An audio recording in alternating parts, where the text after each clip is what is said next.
We're in a series called Supernatural. And really what this is about is the church that God is building today. God is not building a natural church. This is not a natural thing that's happening. It is supernatural. It supersedes culture where we're at. God is doing something supernatural. And as a believer, I want to let you know this. God is inviting you into a supernatural way of living. We are not called to just live natural, live day to day. We are called to live supernatural because here's what I believe. The church is the hope of the world. We see society and where we're at, and Pastor Dave preached 2 weeks ago about how Corinthian culture is a lot like Californian culture. The hope for California is a supernatural church. And the church is not buildings, the church is people. The church is you. And I believe that throughout the series, God is calling you up into a supernatural way of living.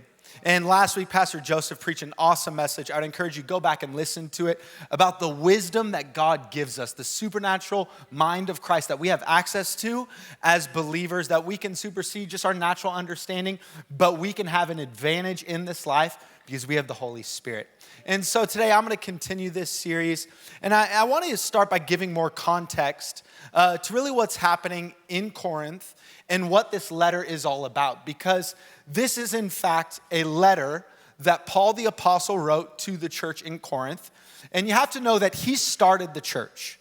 So he felt called by God to go on his missionary journey, and on his missionary journey, he stopped in Corinth. They had no idea who Jesus was. They had never heard about him. They had never heard about the gospel. But Paul began to preach the gospel, which is the good news. If you've never heard the gospel before, this is it. There is a God who created all of this and created you. And he loves you so much, but we as humans, we are broken and sinful. God is perfect, we are not. And because of that, we are separated from our Creator. But God, loving us so much, sent his only Son, Jesus Christ, who is fully God, fully man. And Jesus came to die on the cross for our sins because the punishment of sin is death for eternity. But because of Jesus' sacrifice on the cross, we can now be restored in relationship with Jesus. We can discover once again who we were truly created to be. At the cross, you can find forgiveness, wholeness, peace, and life. And I want to let you know today, maybe you feel lost and broken and you feel like, man, I am a sinner.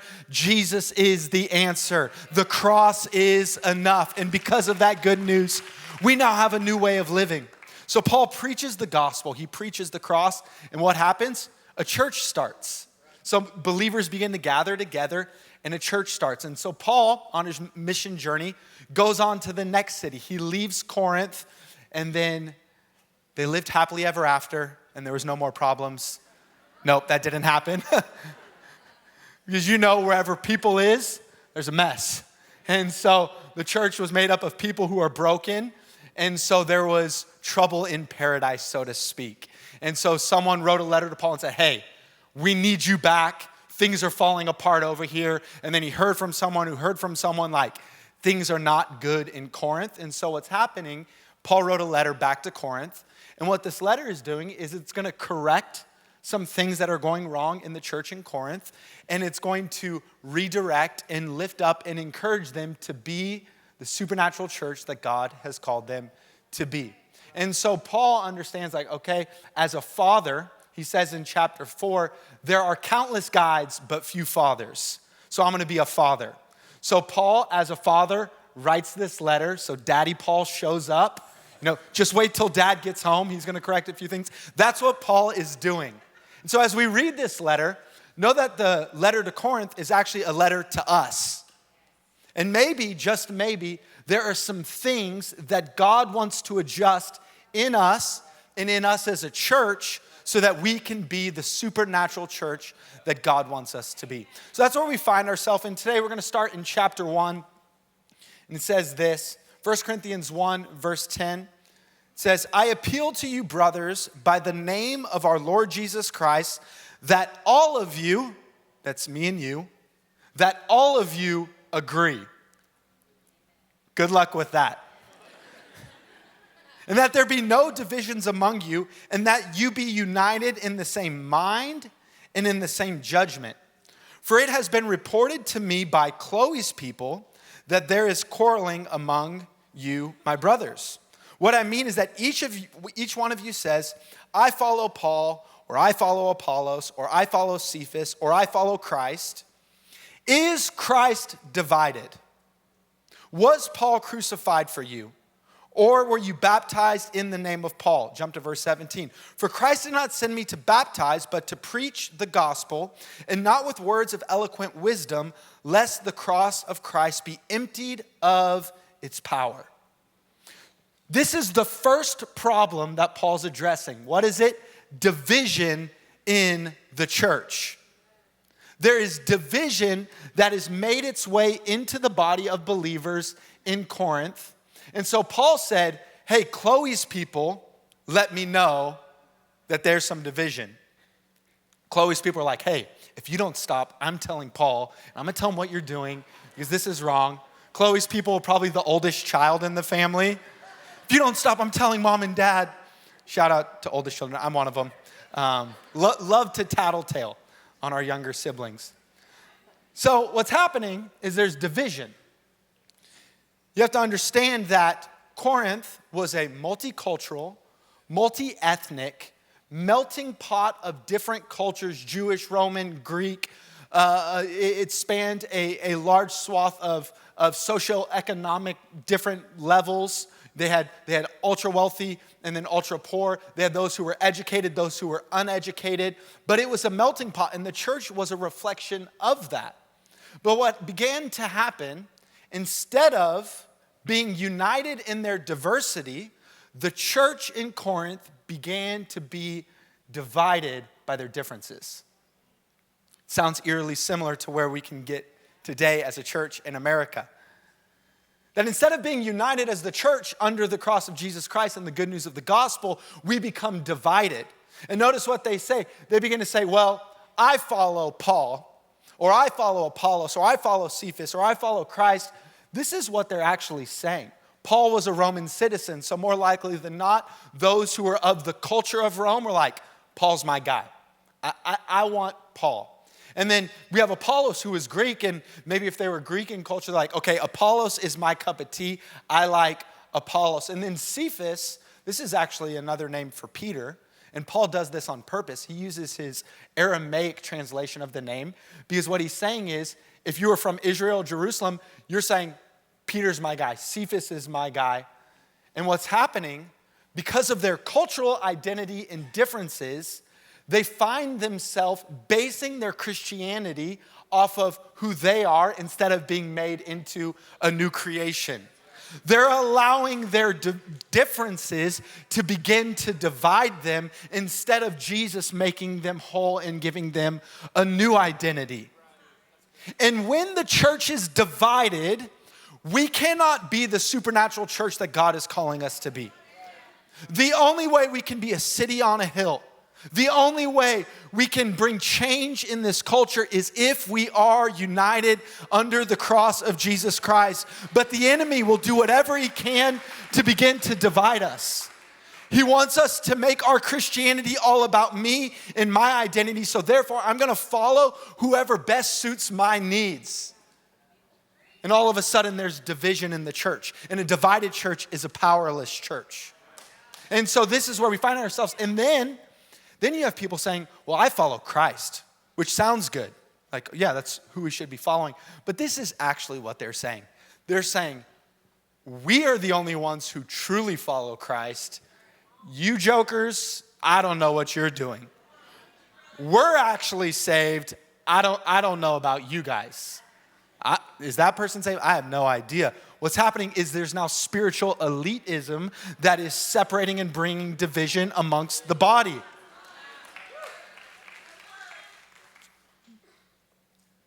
Today, maybe we find ourselves in a similar place like the church in Corinth, where we love to divide, say like, well, I'm doing this, they're not doing that, or this is who I am, and because of that, we can't. And the devil, the enemy, is trying to render the church powerless. And instead of being supernatural, we just become natural. So this is the problem that we're seeing in the church in Corinth. And then Paul goes on in chapter 2 to say, hey, you're no longer natural, you're supernatural. God has given you a spiritual way of living because of the cross, because of the gospel. You now have a supernatural spiritual wisdom that you can access. You're not called to live normal. And now we find ourselves in chapter 3, verse 1. It says this, "But brothers, I could not address you as spiritual people, but as people of the flesh, as infants in Christ. I fed you with milk, not solid food, for you are not ready for it. And even now, you are not ready, for you are still of the flesh. For while there is jealousy and strife among you, are you not of the flesh and behaving in only a human way? For when one says, I follow Paul, and another says, I follow Apollos, are you not merely being human?" Whew. Let me summarize what Paul is saying here. He's essentially saying, forgive me if this is crude. He's saying, you were infants when I preached the gospel, and so I breastfed you like you do an infant. But now you're getting older and it's getting kind of weird, It's like, oh, how old is Jimmy? Oh, he's 84 months. That's 7 years old. He needs to start eating solid food. Oh, this is our sweet little son. He's 25. He needs to move out of the house and get a job. He's saying it's time to grow up. It was cute when you were first saved and you were an infant.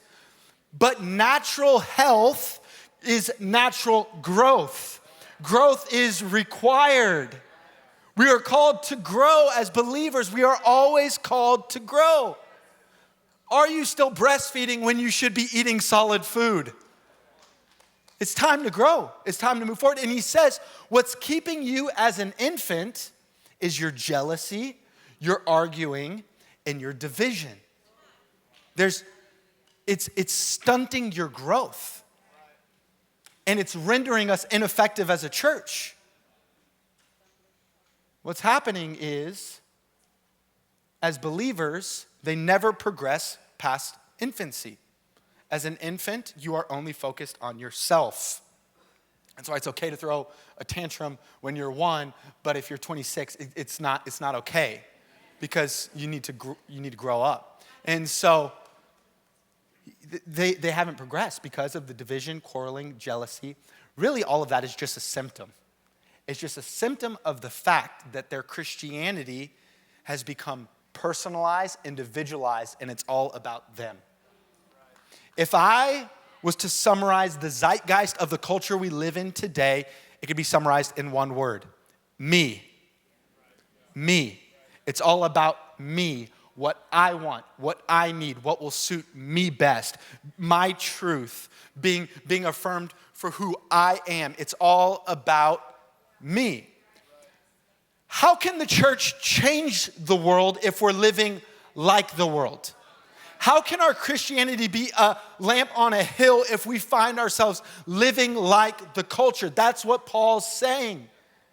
We cannot offer a greater supernatural way of living if we go to the cross, get saved, but we continue living a self-centered Christianity. It doesn't work that way. We're called to take on a new culture. We're called to live a different and greater way. You see, to live the life that God has called us to live and to be the church God has called us to be, we have to progress from me to we.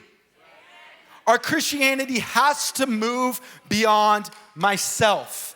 My life has to move beyond being self-centered and self-focused, because that's what culture lives like. And if we're living like culture as a church, what hope are we?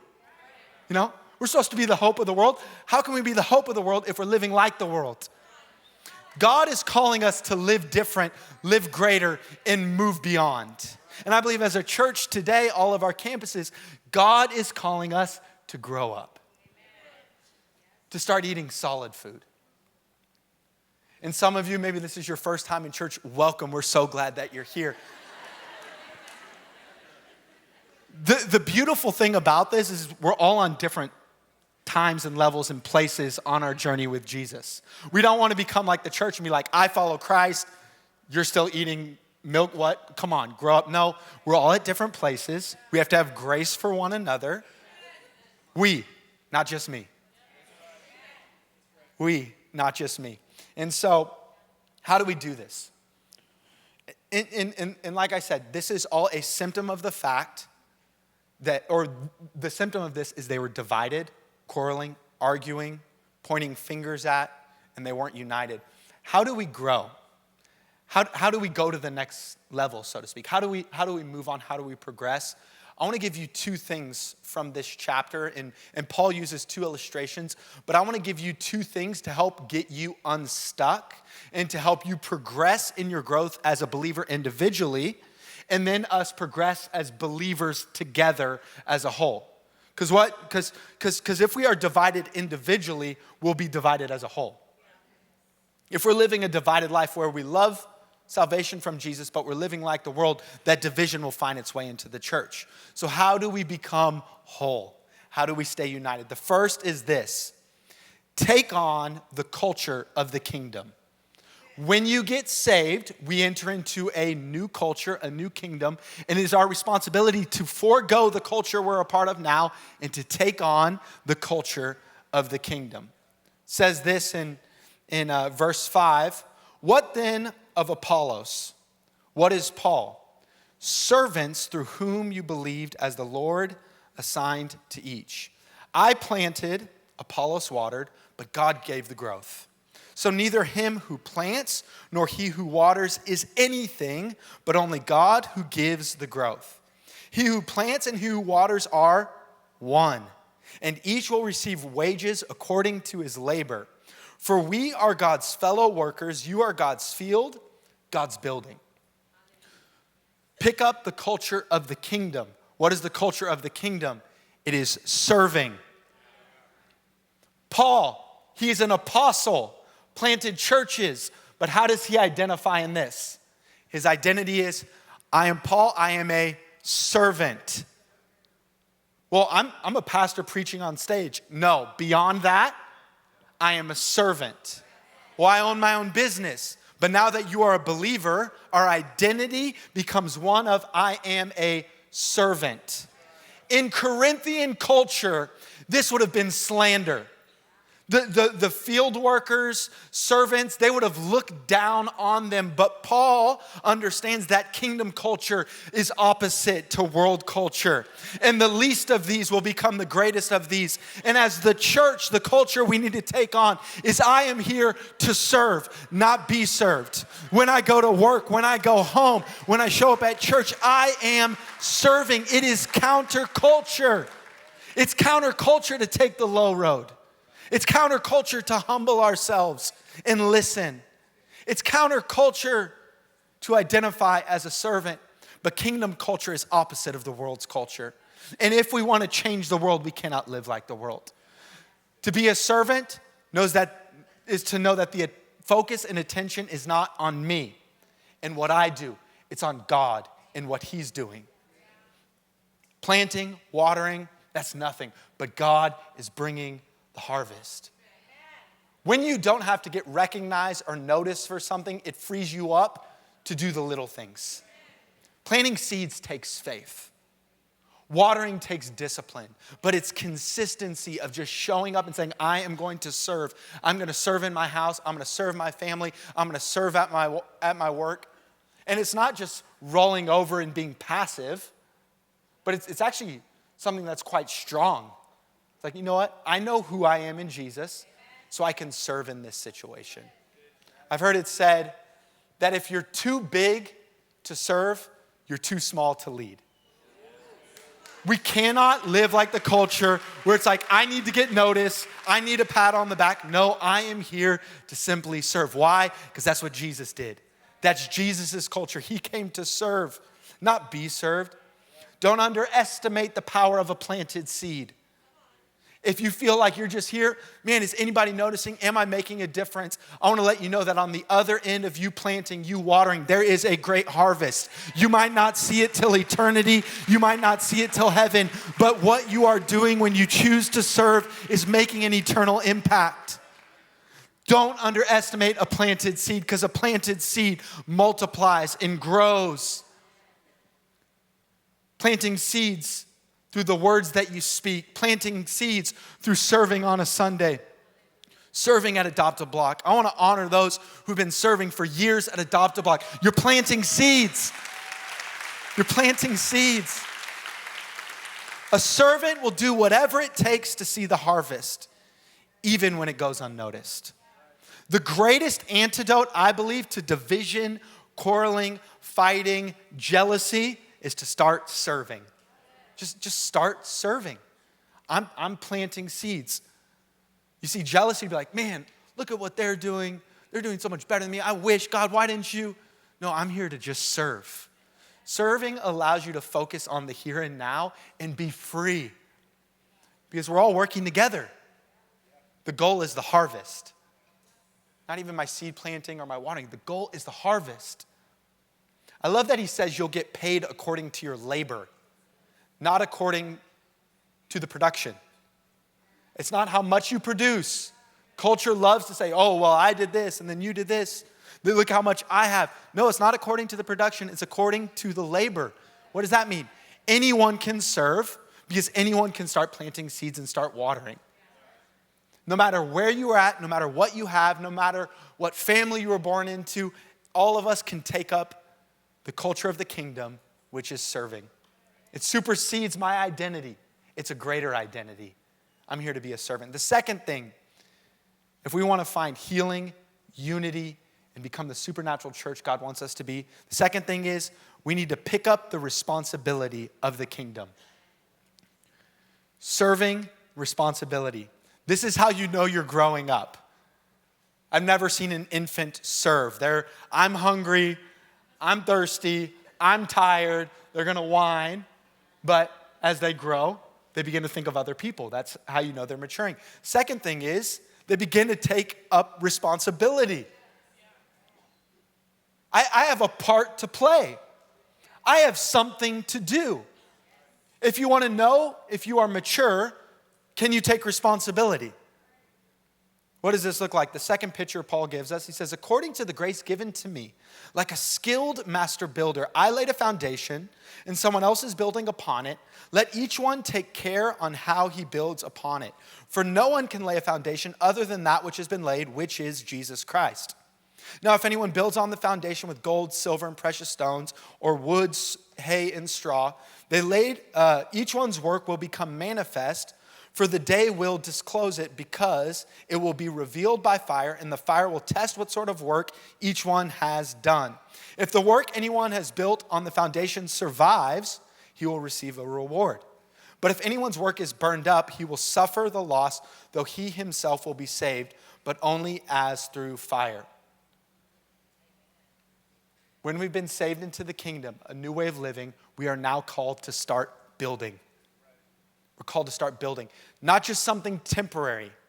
Too often, our focus and our attention is given to building the temporary. God is calling us to build something eternal. What is the fire? The fire is death.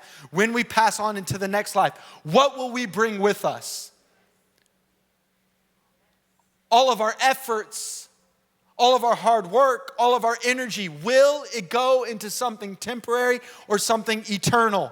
Because when you become a part of the family, it's time to take on responsibility. If you want to grow up and go to the next level, it's time to start building. Why? Because if you're not building, you're more likely than not tearing down. And it becomes easy to get critical when you're not working hard. If you're focused on building, like, okay, let's go, let's do this. But if you have time to sit back, more often than not, you become critical. What brings unity is when we're building together. All of us together. Yes, we're living different lives, come from different places. There is a diverse background to all of us, but we are all building towards the same thing. We are here to build the church. Not just an attender. We cannot just show up on Sundays. We are builders. Have you gone to that next level? Have you started building?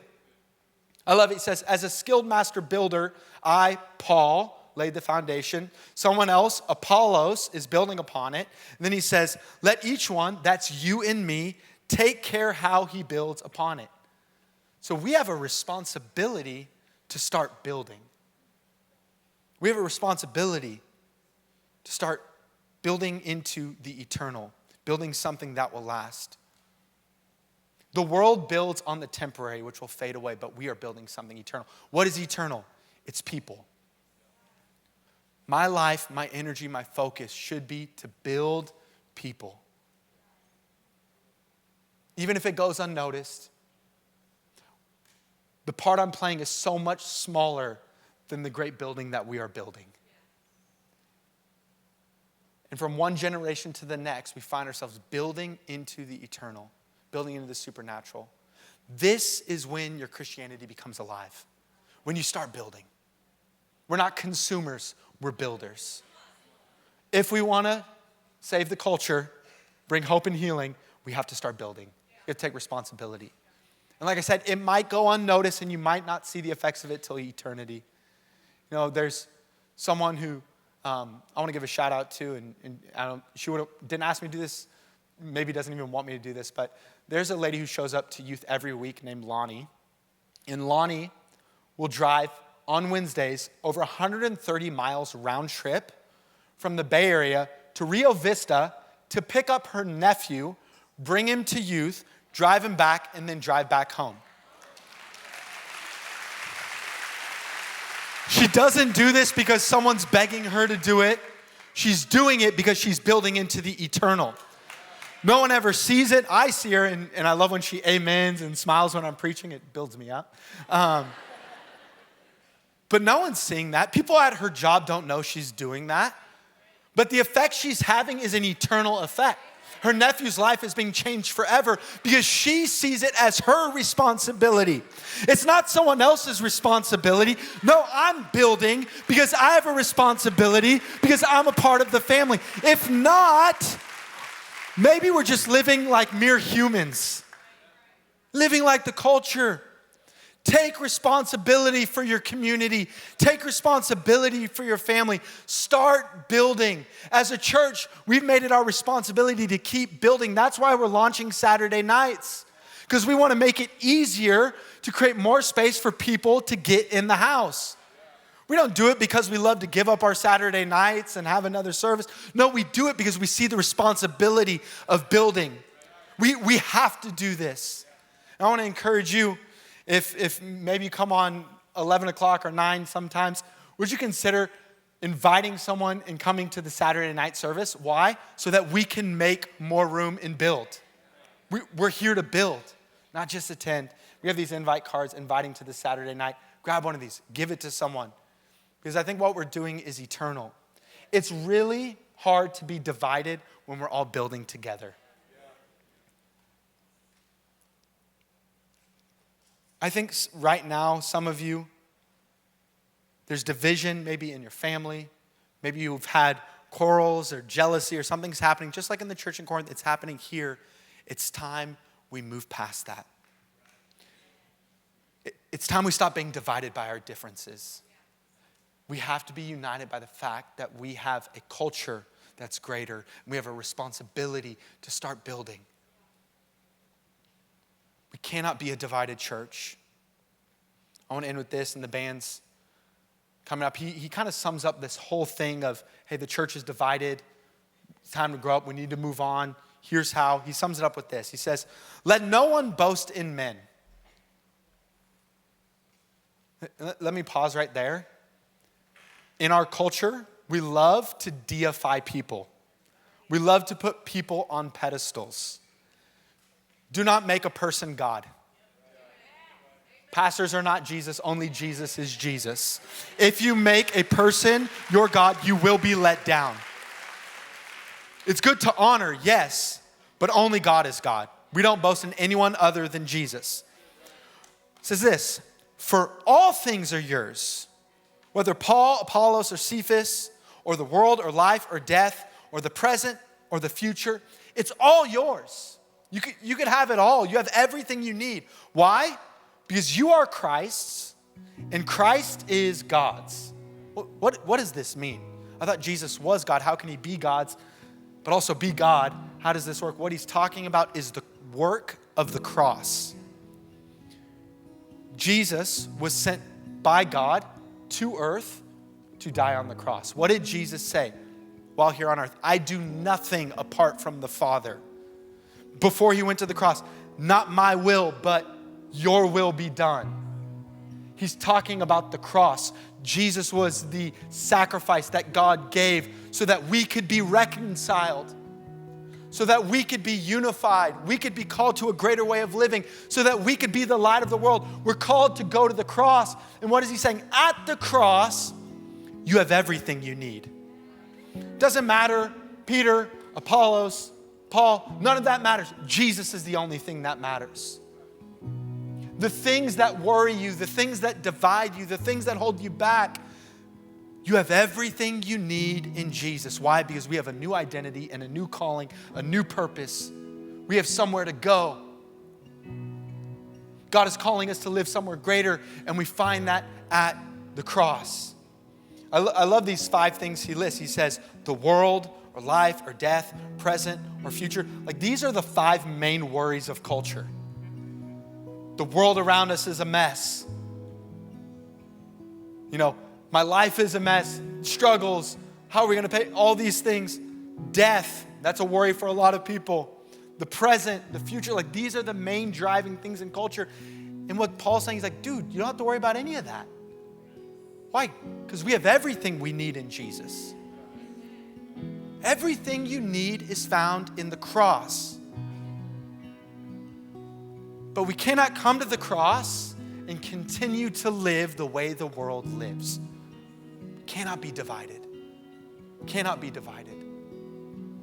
Benjamin Franklin, before the nation was a thing, he made this political cartoon, and it was a snake chopped into pieces, and it had the different colonies, and it said join or die, which seems pretty morbid.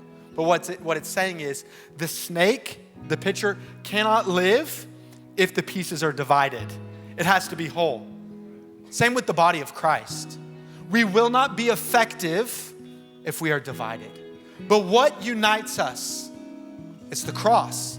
The greatest act of justice is the cross. The greatest act of redemption is the cross. The cross is what brings us together. Multicultural, multi-ethnic, different societal classes, different socioeconomic backgrounds are all brought together in unity at the cross. We can celebrate our diversity in a unified way at the cross. We cannot buy into culture's rhetoric or culture's lies. We have a new identity at the cross. And I want to end with Paul's words here. Chapter 1, 26, he says, or chapter 1, verse 26, he says this: consider your calling. What is he saying? What is the calling? The calling is a Savior on the cross calling us up to a supernatural way of living. You might be broken. You might be hurting. You might be lost. Maybe things have happened to you in your life that are so painful, and you've experienced trauma and hate. He's saying, come to the cross. I'm calling you to healing. I'm calling you to something greater. Consider your calling. Today, church, consider the call of the Savior. When you're at home, consider your call. When you're at work, consider your call. When you feel like giving up, consider your call. Man, there have been so many times as a pastor. I've been a youth pastor for 13 years. I'll call my dad on Thursdays because Thursdays is the day after Wednesday service. I'm like, Dad, I think I'm done. Like, I can't do it anymore. He'll ask me these questions. One question every time. Are you called? Are you called? If you're called, then you got to keep going. Today, if you have experienced the redemption and salvation of the cross, I want to let you know that you are called. And if you feel like giving up, if you feel like lowering yourself to the world's standards, consider your calling. If you are called, you have somewhere to go. Because I believe the church is the hope of the world. And I believe in these days when the enemy would try to divide us, God is uniting us under the cross. The cross is the most powerful thing in the world. When we come to the cross, we get a new identity. And now it's time to take on the culture of the kingdom, take on the responsibility.